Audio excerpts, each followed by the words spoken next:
Today we're talking running belts, heart rate straps, nutrition belts, you name it, my top 5 things. Let's get into it right now.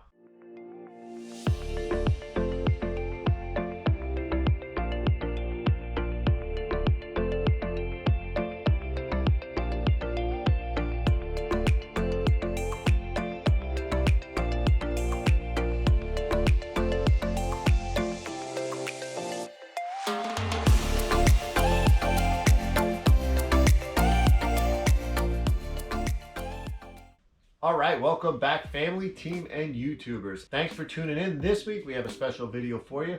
We're going over my top 5 running things that I use day in and day out when I'm training out there. Today we're talking running belts, heart rate straps, nutrition belts, you name it, my top 5 things. Let's get into it right now. All right, so number 1, my go-to thing that I'll take every time I run or every time I bike. Sometimes, especially on race day, I'll wear it all day for my swim, my bike, and my run, is a good heart rate strap. We have our watches, they've gotten a lot better with the optical heart rate that's built into the sensors here, but nothing beats getting your data straight from your heart. The great thing about this is that the Garmin HRM Tri, but it's waterproof, swim, bike, run, you can use it on all 3, Tri-Day, you throw it on. I typically won't wear it all year swimming due to chlorine and salt water, I just don't want it to deteriorate, because it does actually, come in at a decent price point. It's about $90. Amazon sells them, I think, for like 87 and change right now. I'm on my second one in 3 years. At one point, the ring inside it just got corroded from salt and sweat and things like that.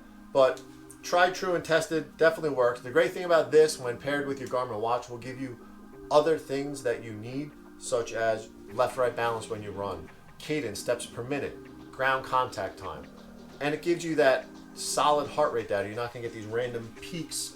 You're doing an interval and your heart rate tends to go a little higher for that interval. It takes a little bit of time for a wrist sensor to read that heart rate. But if you're taking it right from where your heart is, you're going to get accurate data. You're going to be able to compare that, and you're just going to have better training all around if you're using heart rate.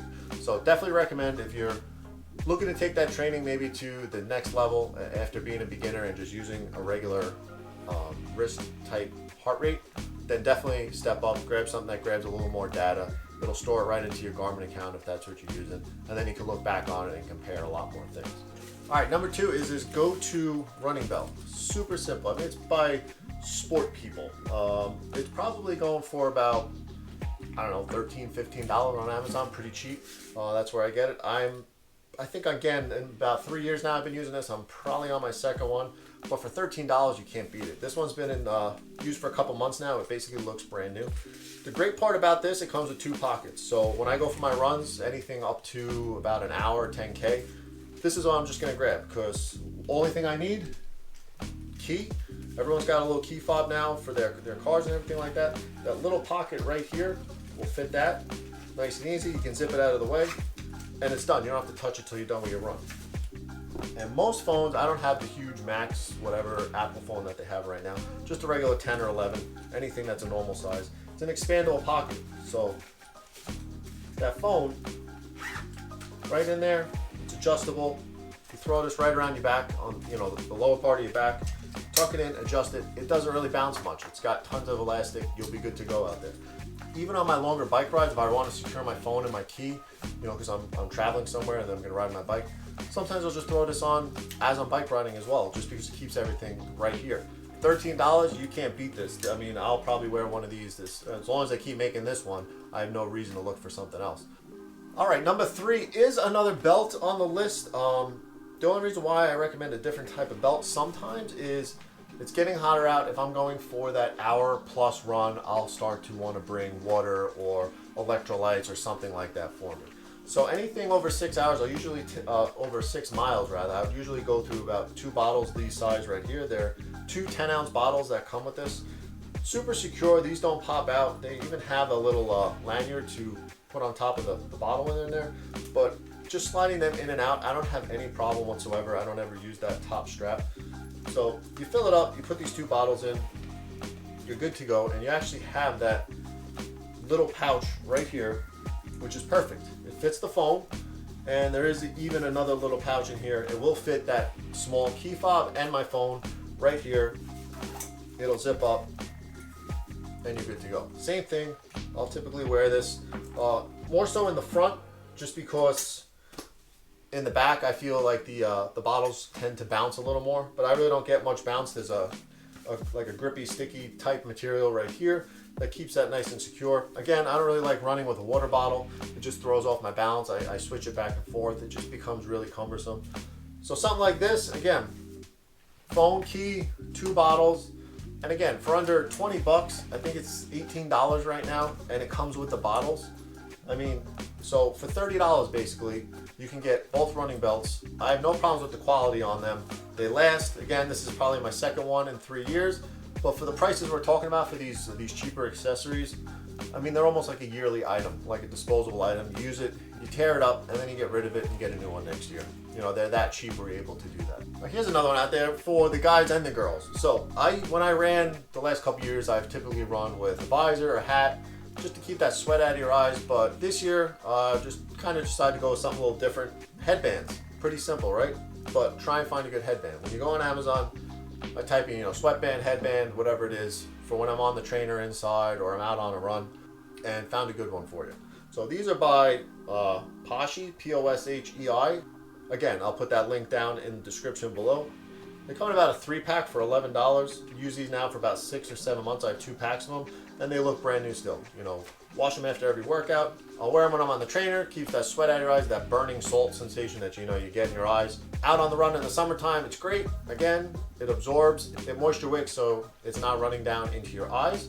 And another use I came up with these is even on the bike. Now in the summertime, going back outside, put one of these on underneath your helmet, and that's also going to keep that sweat from beating down, getting in your eyes as you're out on the bike. It burns. You're going to be out there for a couple hours possibly that day. These headbands, they advertise them for men and women. Great. Come in a bunch of different colors. I'll throw that link down in the description for these. All right, and my last go-to running accessory that I'll grab most of the time when I'm headed out. I'm just a music person when I'm out there, whether it's an audiobook, a playlist, podcast, whatever it is out there. Sometimes it makes that longer run just seem that much more enjoyable. You kind of can zone out, learn something, do whatever you want, jam out to your favorite music. My go-to in the past was the cheaper Bluetooth headphones that you'd find somewhere on Amazon. I then swapped up to finally buying a set of Apple AirPods in the past. They're great, they last a long time. The problem with those are, well, they're small, you can lose them. I wanted something a little more durable. Also, when you have those Apple AirPods in, not a great idea when you're out there riding your bike to have them in. I started to realize that I really couldn't hear a lot of what was going on in my surroundings. Lo and behold, Aftershokz, a great company, came out with a bone conducting type headphone where, first of all, look at durability wise on these. You pull them right out of the case, they're super springy, they go right back to their shape. I beat these things up. I sometimes put them back in the case, throw them in and out of the drawer. Haven't had any issues. The battery life, especially on these, lasts a really long time. And these are great. Bone conducting, so nothing in your ear. You can hear the outside world. Very easy volume control too. Just an up and down right here. You're out on the run, someone's talking to you, you can put them down. You want to get in that zone, step it up for a couple miles. Easy to put that volume up. Very easy as well. Controls on the side to control play, pause, the next track. So the only difference with these is I think they're probably about $160. But again, if you're a music person, you're out on the road, super durable, and safety. You can't put a price on safety. So there you go. 5 things that I can think about right now that I use day in and day out on my runs or on my bike ride. Some of the things overlap from my runs to my rides. But those 5 accessories are things I'm constantly grabbing 3, 4, 5 times a week for my training, putting them in my bag and getting ready for them. Now, I said I didn't like to run with things in my hands, so I'll give this one an honorable mention. Sometimes now when it's hot out and you want to just do a 4 or 5 mile run around the neighborhood, you don't want to wear the belt or you don't want to bring your phone because you're running from home. You don't need your keys. You don't really need anything. So I picked up a Nathan bottle. I'm not sure how much this goes for right now. I'll look it up. I'll do all the research for you. I'll put the link down in the description as well. But even for somebody who doesn't like running with things in their hands, the great part about this is it's not like a regular water bottle or a phone that you're holding and have to actually use some strength to grip it the whole time. You can literally just put, the four fingers of your hand and that's it. It's there. You don't even really know it's there. I really wouldn't like to use this and hold this for an hour plus out there on the road, but if I'm going for a 30-40 minute decent effort and I want to bring some liquid with me, especially in the heat of the summer, this is something I'm probably going to go to now. I've used it a few times, and I'm a little bit of a believer in this. They make a couple different sizes. You could put a gel in here or a key fob, whatever you want, but I'll give it an honorable mention. Hope you got something out of that. Hope you understand why I use some of these things. Hopefully I see you out there using some of them too. If you have any questions about any of those products or anything about them, please send a message, make a comment, whatever you want to do. If you thought any of this was helpful for you, give this video a thumbs up. Don't forget to subscribe to the channel, because I'm probably going to have more videos like this in the future and related to swimming, biking products, things like that. And again, I will never recommend anything to anybody that I don't have here, something I haven't used. I'm a little bit of a gear junkie or a gear nerd, so I've probably had it, I've probably tried it, or I've probably heard somebody who's had it, so if you have something you're looking into and you're not sure, want to know what I think about it, please send me a message or put a comment down below. I'll have links to all this stuff and some extra information in the description of the video down below. Again, if you like this channel, subscribe. That helps out immensely here on the channel. It helps us provide some more content in the future. We'll be back next week, week 5. We're going to be in our second building block phase of this Ironman training. Things are going to get a little longer now, distance training wise, and hopefully the weather stays and cooperates a little bit. So again, thanks all for tuning in. Thanks for watching. We'll see you on the next one. And remember, stay healthy, stay safe, and balance that life 1 mile at a time.